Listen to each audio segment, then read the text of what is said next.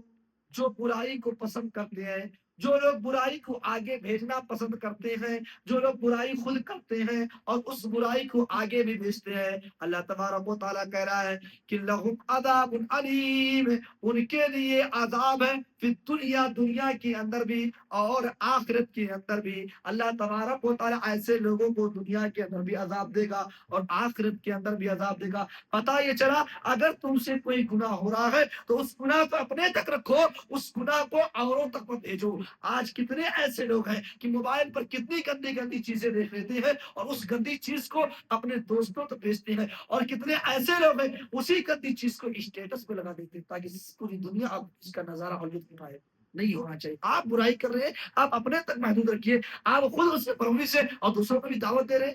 یہ آپ دعوت دے رہے ہیں۔ اگر آپ نے اس اسٹیٹس پر کوئی گندی چیز لگا دیا، آپ کے کانٹیکٹ میں جتنے لوگ ہیں سارے لوگ اس چیز کو دیکھیں گے، تو بتائیے گناہ کس پر جا رہا ہے؟ اللہ نے اس آیت میں فرما دیا کہ جو لوگ گناہ کرتے ہیں اور آگے بھیجنا پسند کرتے ہیں، ہم ان کو دنیا میں بھی سزا دیں گے اور آخرت کے اندر بھی سزا دیں گے۔ اس کے بعد اللہ تبارک و تعالیٰ نے اس بات کی طرف اشارہ کیا جو واقعہ بھی حضرت عائشہ کا گزرا کہ اگر آپ کسی کی کفالت کر رہے ہیں، اگر آپ کسی کا خرچہ چلا رہے ہیں، کچھ دے رہے ہیں اور خدا نہ خواستہ اس سے کوئی غلطی ہو جائے تو آپ تانا مت دیں، آپ اس کو دھمکی نہ دیں اب تم کو خرچہ نہیں دیں گے، اب تمہارا خرچہ بند نہیں کہہ سکتے۔ حضرت ابو بکر صدیق رضی اللہ تعالیٰ عنہ کی بیٹی پر جب الزام لگا، اب عائشہ پر جب الزام لگا تو حضرت ابو بکر کے صدیق رضی اللہ تعالیٰ عنہ ان کے گھر کا ایک رشتہ دار تھا جن کی یہ کفالت کر رہے تھے، جن کو یہ خرچہ دے رہے تھے، وہ بھی اس واقعے کو سچ مان لیا، اس نے بھی یہ بات کہی کہ ہاں یہ بات سچ ہے۔ حضرت ابو بکر کو غصہ آیا کہ اور تو اور کہہ رہی ہیں، غیر تو غیر کہہ رہے ہیں، اپنا ایک آدمی جس کا میں پورا خرچہ چلاتا ہوں، جس کے گھر کا میرے اوپر ذمہ داری ہے، وہ بھی اس بات کو پروموٹ کر رہا، آگے بھیج رہا ہے، وہ بھی یقین کر لیا، آج کے بعد میں اس کو خرچہ نہیں دوں گا۔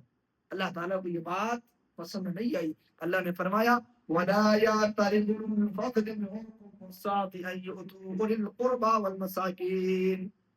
کہ فضیلت والے، وسعت والے تم اپنے غریبوں کو، مسکینوں کو وہ چیز دو جو تم پر نافذ ہے۔ اللہ تبارک و تعالیٰ نے ابو بکر سے کہا اے ابو بکر والمہاجرین فی سبیل اللہ، تم رشتہ داروں کو، تم مسکینوں کو اور جو اللہ کے راستے میں ہجرت کر چکے ہیں ان کی کفالت میں جو کر رہے ہو کرتے رہو، اور یاد رکھو ولیعفو، جو تم نے یہ بات کہی ہے اے ابو بکر اس بات سے تم توبہ کر لو، اگر تم توبہ کرتے ہو، اگر تم اس کو معاف کرتے ہو تو الا تحبون ان یغفر اللہ لکم، اے ابو بکر کیا تمہیں پسند نہیں کہ تم جس کو معاف کرنے والے ہو اگر تم اس کو معاف کرو گے تو اللہ تم کو بھی معاف کرے گا۔ اگر تم چاہتے ہو کہ تم کو اللہ تبارک و تعالیٰ معاف کر دے، اگر چاہتے ہو کہ اللہ تم کو معاف کر دے تو اے ابو بکر تم ان کو درگزر کر دو جس کے بارے میں تم نے بات کہی ہے۔ پتہ یہ چلا کہ انسان کو اپنے غلطی کا احساس ہونا چاہیے، اور اگر تم دنیا میں اپنے کسی بھائی کو معاف کرو گے تو اللہ تبارک و تعالیٰ ہمیں معاف کر دے گا۔ اور یہ پسند بھی اللہ کرتا ہے کہ اپنے اللہ رب العالمین کہہ رہا ہے کہ میرے بندوں کو تم آپس میں معاف کرو، میں تم کو معاف کروں گا، میں تمہارے گناہوں کو معاف کروں گا۔ پتہ یہ چلا کہ اگر ہم سے کوئی جو ہے غلطی ہوتی ہے، ہمارے درمیان کوئی جو ہے انبن ہو جاتا ہے تو ہمیں ایک دوسرے کو معاف کرنے کا جذبہ اپنے اندر رکھنا چاہیے، معاف کرنا چاہیے، انشاءاللہ اللہ ہمارے گناہوں کو معاف کر دے گا۔ اس کے بعد اللہ تبارک و تعالیٰ نے تجارت کے تعلق سے بہت سارے ایسے لوگ ہوتے ہیں جو تجارت کرنے کے بعد، نئی نئی دکان کھولنے کے بعد، اس سے پہلے بہت نمازی ہوتے ہیں، وہ جب کاروبار نہیں کرتے ہیں، جب تجارت اور کوئی بزنس شروع نہیں کرتے ہیں، اس سے پہلے ان کے پاس ٹائم رہتا ہے، بھائی وہ آتے نماز پڑھتے ہیں، لیکن جب تجارت کھول دیتے ہیں، ان کا کاروبار چلنے لگتا ہے تو کیا کرتے ہیں؟ وہ چھوڑ دیتے ہیں۔ تو یہ مومن کی پہچان ہے۔ اللہ نے فرمایا رجال لا تلہیہم تجارہ، کہ اللہ کے نیک بندے وہ ہیں کہ ان کی تجارت، ان کا مال ان کو نماز سے اور اللہ کے ذکر سے اور زکوٰۃ سے غافل نہیں کرتا ہے، ان کی تجارت، ان کا کاروبار ان کو نماز سے نہیں روکتا ہے۔ لیکن یہاں تو معاملہ الٹا ہے، معاملہ یہ ہے کہ ہم تجارت سے پہلے نماز پڑھتے ہیں، تجارت کھولنے کے بعد ہم اسی میں مشغول ہو جاتے ہیں، اپنے اسی کاروبار میں، کہ ہمیں نماز کا اب ٹائم اور اللہ کے ذکر کا وقت نہیں ملتا ہے۔ لہذا پتہ یہ چلا کہ ایسی تجارت آپ کو کوئی فائدہ نہیں، دنیا میں چند دنوں کے لیے آپ کو احساس ہوگا کہ آج فلاں روپے اور چند روپے کا میں نے دھندا کیا، آج تجارت بہت اچھا ہوا، لیکن یاد رکھو یہ تجارت دنیا میں چند دنوں کے لیے فائدہ آپ کو آپ کی آنکھوں میں آ سکتا ہے، لیکن یاد رکھو یہ تجارت اللہ کے یہاں کوئی فائدے مند نہیں ہوگا۔ جو تجارت، جو کاروبار آپ کو نماز سے روکے، ایسی تجارت کو آپ اپنے پیر کے تلے رکھ دو۔ کیوں؟ اس لیے کہ وہ آپ کو اپنے رب سے بات نہیں کرنے دے رہی ہے۔ میں نے کل وہ واقعہ بتایا تھا کہ ایک صحابی جو ہے، ان کے کھجور کا باغ جو ہے کیا تھا، ان کو نماز میں اللہ سے تھوڑا سا ڈسٹرب کر دیا تھا، نماز میں بھول گئے تھے، تو اس باغ کو وہ اللہ کے راستے میں قربان کر دیتے۔ تو جس چیز کے بارے میں اللہ نے کہا کہ تجارت ان کو نماز سے غافل نہیں کرتی، وہ اللہ کے ذکر سے تجارت ان کو چھوڑاتی نہیں ہے، لیکن معاملہ الٹا ہے کہ ہم جو تجارت کھولنے کے بعد اور ہم دعا میں جاتے ہیں، اس سے بچنا چاہیے۔ اس کے بعد مشرکین کے دو اعتراض، ایک قرآن کے تعلق سے، ان لوگوں نے قرآن کے بارے میں کیا کہا معلوم ہے کہ وقالوا اساطیر الاولین، کہ یہ جو قرآن کے اندر جو کچھ ہے یہ قصے اور کہانی ہے، کیا ہے؟ قصے اور کہانی ہے، لہذا اس کو گڑھ لیا گیا ہے۔ تو اللہ نے اس کا جواب دیا، کہا اے نبی آپ کہہ دیجئے انزلہ الذی یعلم السر فی السماوات والارض، اے نبی آپ لوگوں کو بتا دیجئے کہ زمین اور آسمان کے جو کچھ اس کے اندر ہے، ساری چیزوں کو، جو خفیہ چیزیں ہیں، اللہ جاننے والا ہے۔ اس کے بعد ایک اعتراض نبی کے تعلق سے تھا، مشرکین یہ اعتراض کرتے تھے یہ کیسا رسول ہے، وقالوا ما لهذا الرسول، یہ کیسا رسول ہے، یاکل الطعام، یہ تو کھانا بھی کھاتا ہے، ویمشی فی الاسواق، اور یہ بازار میں چلتا بھی ہے، لولا انزل الیہ، اور کیوں نہیں اللہ تبارک و تعالیٰ نے ہمارے پاس ملکن، فرشتہ بنا کر کسی کو بھیجا تاکہ اس کے ساتھ وہ ڈراتا۔ تو اللہ تبارک و تعالیٰ نے ان کو بھی جواب دیا کہ جو بات یہ کہہ رہے ہیں، تبارک الذی جعل لك خيرا من ذلك جنات، کہ اللہ تبارک و تعالیٰ کی ذات یہ بہت ہی بابرکت ہے، اللہ چاہے تو اے نبی آپ کو ان کی فرمائش اور ان کے کہنے سے کہیں زیادہ آپ کو بہتر چیز دے سکتا ہے، اور اے نبی آپ کو تسلی اللہ رب العالمین دے رہا ہے کہ اے نبی وما ارسلنا قبلک من المرسلین، اے نبی آپ سے پہلے جتنے بھی رسول آئے ہیں سارے رسولوں کا کام یہی تھا کہ لیأکلون الطعام، وہ کھانا بھی کھاتے تھے، اور ویمشون فی الاسواق، وہ بازاروں میں چلتے بھی تھے۔ تو آپ اس سے گھبرائیے مت، یہ مشرکین کے اعتراض اور اس کا جواب۔ اس کے بعد ایک بہت ہی اہم چیز میں سے بارے کے اندر اللہ نے فرمایا،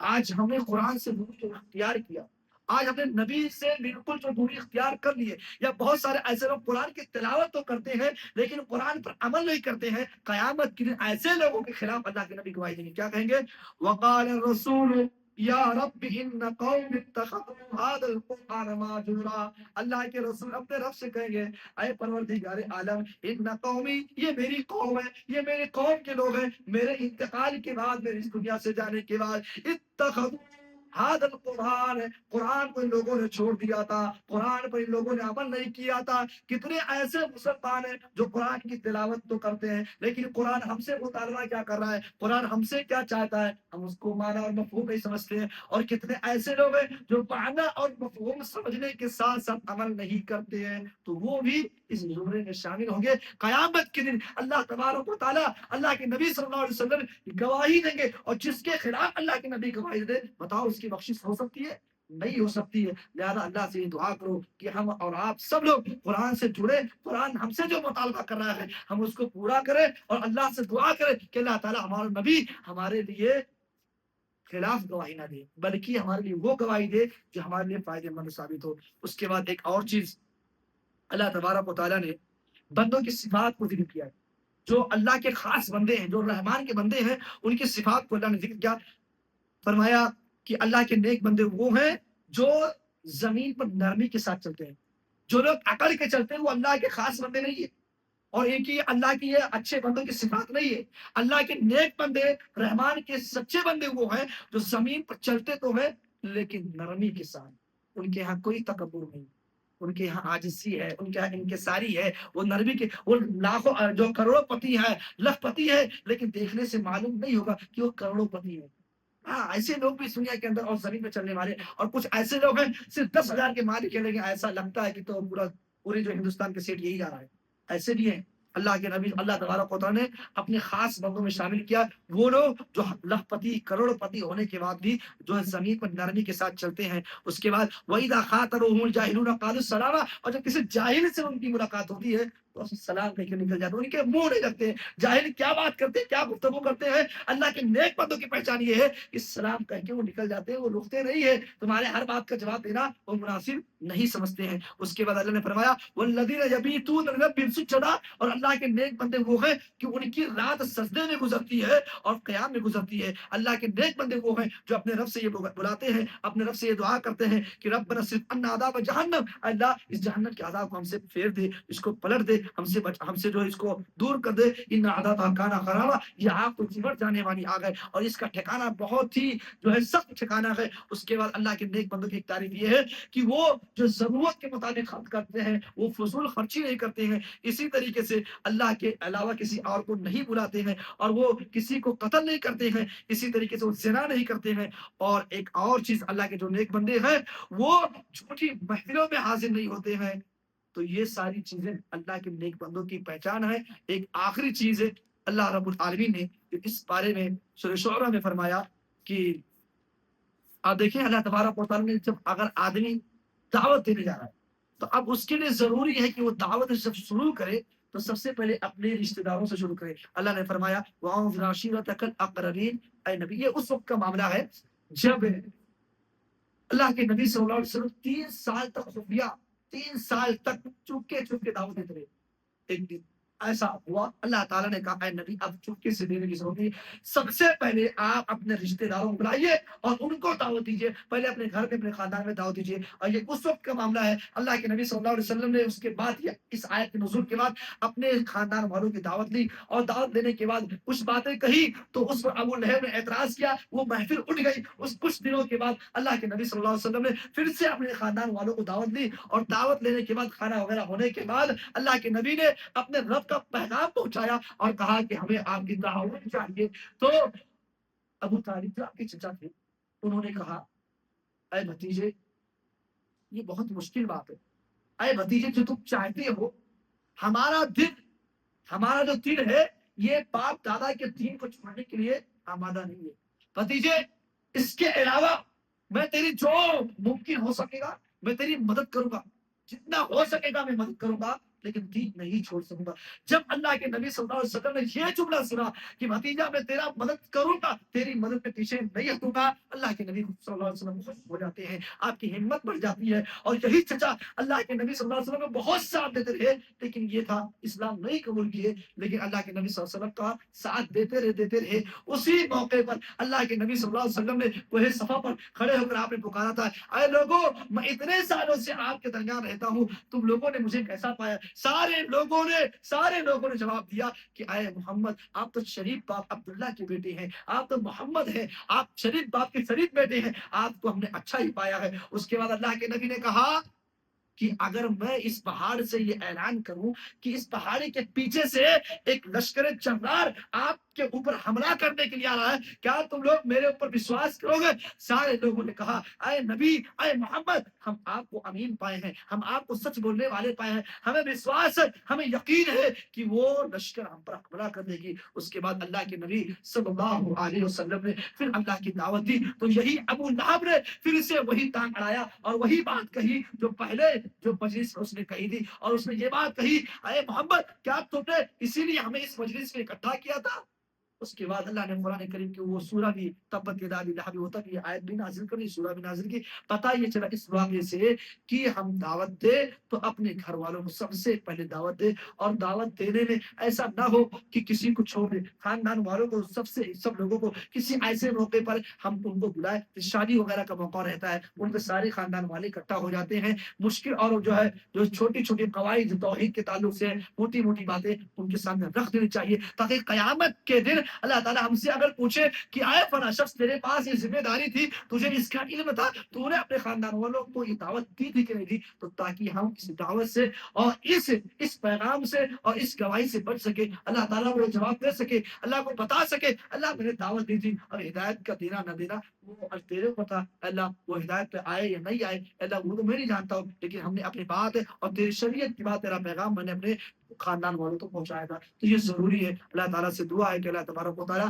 ہم تمام لوگوں کو یہ جو نیک باتیں اور نیک جو ہے نکات آپ کے سامنے پیش کی گئی ہیں، اللہ تعالیٰ ہم تمام لوگوں کو اس پر عمل کرنے کی توفیق دے، اللہ تعالیٰ ہمارے تمام نیکیوں کو قبول فرما لے، اللہ تعالیٰ ہم نے جو بھی ابھی تک روزے اور تراویح اور قرآن کی تلاوت جو بھی ہم نے نیکیاں کی ہے، اللہ تعالیٰ تمام نیکیوں کو قبول فرما لے، اور مزید جو باقی ایام باقی ہیں اللہ تعالیٰ ان میں خوب نیکیاں کرنے کی توفیق دے اور ان نیکیوں کو بھی تو قبول فرما لے، آمین۔ وآخر دعوانا الحمد للہ رب العالمین۔